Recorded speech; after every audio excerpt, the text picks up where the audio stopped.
आप सबको जय मसीह की। और मैं परमेश्वर का धन्यवाद देती हूँ कि प्रभु ने संभाला है। और मैं एक छोटी सी टेस्टमनी आप लोगों के साथ शेयर करना चाहती हूँ। तो उसमें जाने से पहले, वचन में जाने से पहले हम प्रार्थना में जाएंगे। धन्यवाद पिता परमेश्वर, समय आपकी उपस्थिति को मांगते पिता। जब हम टेस्टमनी शेयर करते हैं प्रभु, अपनी गवाही को शेयर करते हैं, बहुत से भाई बहनों के लिए आशीष का कारण ठहरे। हर बात में धन्यवाद देते हुए, हर एक डिस्टर्बेंस को दूर चाहते हुए पिता परमेश्वर, इस प्रार्थना को आपके बेटे यीशु मसीह के सुले से मांगते हैं, आमीन। प्रिय, मैं आप लोग के सामने एक गवाही को शेयर करना चाहती हूँ अपने जीवन की। अभी 21 मई को मेरे को एक पैरालाइज अटैक पड़ा था। मैं प्रभु का धन्यवाद देती हूँ कि प्रभु ने मुझे ठीक रखा और आप सबकी प्रार्थनाओं का उत्तर है कि मैं आज इस गवाही को दे पा रही हूँ। इसके लिए मैं धन्यवाद देती हूँ। और जिस समय मुझे पैरालाइज अटैक पड़ा मॉर्निंग में, तो मेरे हस्बैंड और मेरा छोटा बेटा घर में था। अचानक से मेरे को अटैक पड़ा, मुझे मालूम भी नहीं चला पहले अटैक में। और मेरा मुँह वन साइडेड हो गया था, तिरछा हो गया था। और उस समय मुझे पता नहीं चला था कि मेरे साथ क्या हुआ है। लेकिन प्रभु का धन्यवाद है कि परमेश्वर ने ठीक रखा। मुझे हॉस्पिटल ले गए, वहाँ पे डॉक्टर लोग भी चेक कर रहे थे, पर उधर भी उन लोगों को समझ नहीं आ रहा था। पर डॉक्टर लोगों ने मुझे बोल दिया था कि 2 महीने तक मेरा फेस ऐसे ही रहेगा, मेरे हस्बैंड को बोल दिया था। और प्रभु का धन्यवाद है कि परमेश्वर ने मुझे संभाला। और उस समय तक सब लोगों तक खबर पहुंच गई थी और सभी लोग प्रार्थना में बैठ गए थे। मेरी मम्मी लोग थे, मामी लोग थे, मेरी जो सिस्टर इन लॉ है, और भी मेरी जो परिवार वाले हैं, सभी लोग प्रार्थना में थे और प्रार्थना कर रहे थे उस समय मेरे लिए। और उसके मुझे आधे ही घंटे बाद मुझे फिर से अटैक पड़ा और उस अटैक में मेरे यहाँ से पेन उठा। और प्रभु का धन्यवाद है कि वो अटैक बहुत मतलब बहुत ज़्यादा वो था कि मेरे को उस समय संभाल नहीं पाया। एमरजेंसी में तुरंत हॉस्पिटल में थी और दोबारा ले गए मुझे और वहाँ पे उन लोगों ने इंजेक्शन लगाया। पर वो अटैक से मेरा जो ये फेस था वो ठीक होने लग गया, प्रभु का धन्यवाद हो। लेकिन उसके बाद भी फिर मुझे थोड़ी थोड़ी देर में अटैक पड़ रहे थे, कुछ आधे आधे घंटे या 20 मिनट के टाइम में मुझे अटैक आ रहे थे।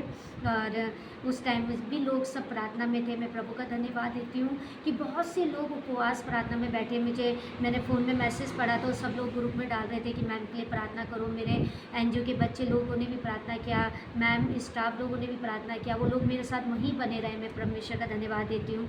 और मेरे परिवार वाले भी मेरे साथ वहाँ पे थे हॉस्पिटल में, और साथ ही मेरे मामू मामी लोग भी थे। मैं परमेश्वर का धन्यवाद देती हूँ। और उस समय जब मुझे पैरालाइज अटैक हुआ था, उसी बीच एक आंटी मुझे वहाँ पे मिली। उस समय मैं थोड़ा ठीक हो गया था, मेरा फेस काफ़ी मतलब ठीक हो गया था, बात कर पा रही थी उस समय, क्योंकि उससे पहले मैं बात नहीं कर पा रही थी। और वो आंटी मेरे पास आई पूरे हॉस्पिटल में से, वो भी बीमार थी, वहाँ पे भर्ती थी। और उन्होंने बोला बेटा आपको क्या हुआ है। मैंने उनको बताया कि मुझे ऐसे पैरालाइज अटैक आ रहे हैं और मेरे को वो हुआ है। तो वो कहने लगी कि मैं भी बीमार हूँ। मैंने कहा आंटी मैं आपके लिए प्रार्थना करती हूँ। मैंने उनके लिए प्रार्थना किया। उन्होंने कहा आप मसीह हैं। मैंने कहा जी। तो वो कहने लगी मैं भी प्रभु को जानती हूँ और मैंने परमेश्वर को छोड़ दिया है, क्योंकि मेरा 21 साल का बेटे की डेथ हो गई। और मेरा जो हस्बैंड थे उनको पैरालाइज अटैक पड़ा था आपकी था, और वो जब ठीक होकर घर गए उसके बाद उनकी भी डेथ हो गई थी। और 60,000 ऐसे उनका खर्च हो चुका था हस्बैंड को बचाने के उसमें, और उसमें उन्होंने प्रभु को छोड़ दिया था। मैं कहा आंटी आप परमेश्वर के प्रेम को नहीं जाने, नहीं तो आप कभी नहीं छोड़ते, क्योंकि हमारे पास धन्य आशा है कि मसीह लोगों की मरते नहीं, वो दोबारा मिलेंगे। सबसे जो हमारे पास जीवित आशा परमेश्वर ने दी है कि हम अपने लोगों से दोबारा मिलेंगे, है ना। और जब अब हम परमेश्वर के प्रेम को जानते तो हम किसी भी स्थिति में प्रभु को नहीं छोड़ते। तब मैंने उस समय मुझसे जैसे भी प्रचार हो पा रहा था, मैंने आंटी को बताया कि मैंने कहा आंटी आपको पता है कि जब परमेश्वर का दास एलिसा था, जब वो मरा तो उनके मृत्यु के बाद एक आदमी की बॉडी को लेकर आ रहे थे, और जब वो उसकी बॉडी से टच हुआ तो वो जीवित हो गया।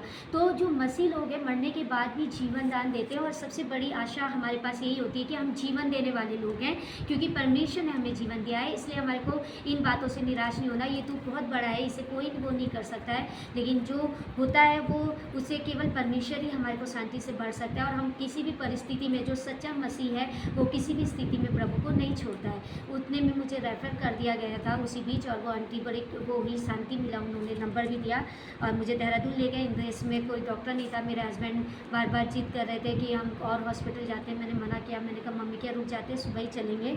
और उस बीच हम मम्मी क्या गए तो रात में मुझे फिर से अटैक पड़ा, और मेरे हस्बैंड मेरी मम्मी लोग लेकर मुझे हॉस्पिटल पहुँचे। एराग्राफी हॉस्पिटल में। और जब हम वहाँ पे पहुँचे तो उन लोगों ने तुरंत भर्ती करा मुझे वहाँ पे।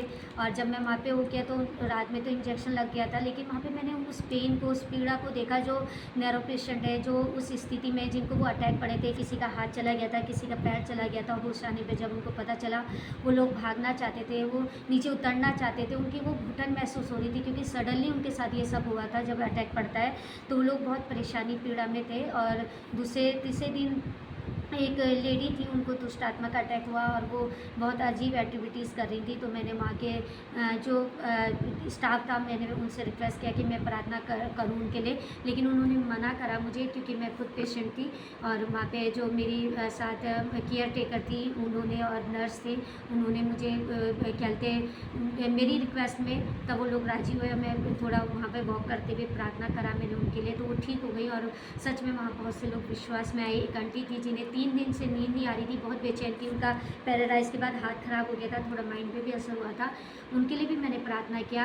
और हाथ पकड़कर मैंने उनको बोला कि मुझे उन तक ले जाएं। मैंने प्रार्थना किया, परमेश्वर ने उन्हें भी चंगाई दिया। मैं प्रभु का धन्यवाद देती हूँ कि वहाँ पे बहुत से लोगों के बीच में परमेश्वर ने काम किया और परमेश्वर का सुसमाचार पहुँचा।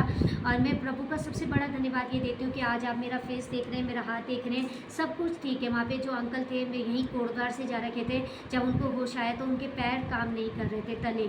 और एक आंटी थी, जब उनको होश आया उनका वन साइड खराब हो चुका था, फेस ठीक हो गया था, रिपोर्ट उनकी भी नॉर्मल थी। तो पर परमेश्वर का धन्यवाद है, जैसे वचन कहता है, परमेश्वर ने ये वचन मुझे दिया है, नीति वचन 24 का 16, क्योंकि धर्मी चाहे 7 बार भी गिरे तो भी उठ खड़ा होता है, परंतु दुष्ट लोग विपत्ति पर गिर कर पड़े ही रहते हैं। हालेलुया। चाहे धर्मी जन कितनी बार भी गिरे पड़े वो उठ खड़ा होता है। ये नहीं है कि हम प्रभु में हैं तो हम पे कोई परेशानी नहीं आएगी, हम प्रार्थना में है तो हमें नहीं होगा। तो कई बार बहुत से अटैक लेकर आता है, लेकिन जब हम उसमें अपने विश्वास में बने रहते हैं तो परमेश्वर का सामर्थ हमें बचाता है। आज मैं जीवित गवाही आप लोगों के सामने हूँ उस पैरालाइज अटैक की। अभी 21 मई को वो पड़ा था और आज मैं बिल्कुल ठीक हूँ, अपने परिवार में हूँ, आनंदित हूँ, खुश हूँ। और मैं परमेश्वर की सेवा में फिर से खड़ी हुई हूँ, उसके लिए मैं धन्यवाद देती हूँ। और ये मैं अपने आप से नहीं हुई हूँ, उन सब भाई बहनों का धन्यवाद देती हूँ जिन्होंने मेरे लिए उपवास प्रार्थना किया, बच्चों का जिन्होंने मेरे लिए उपवास प्रार्थना किया, पास्टर्स का जिन्होंने प्रार्थना किया, उपवास किया मेरे लिए। और जहाँ जहाँ मेरे लिए मैसेज गया, कल भी एक ग्रुप का फ़ोन आया था, उनको पता भी नहीं था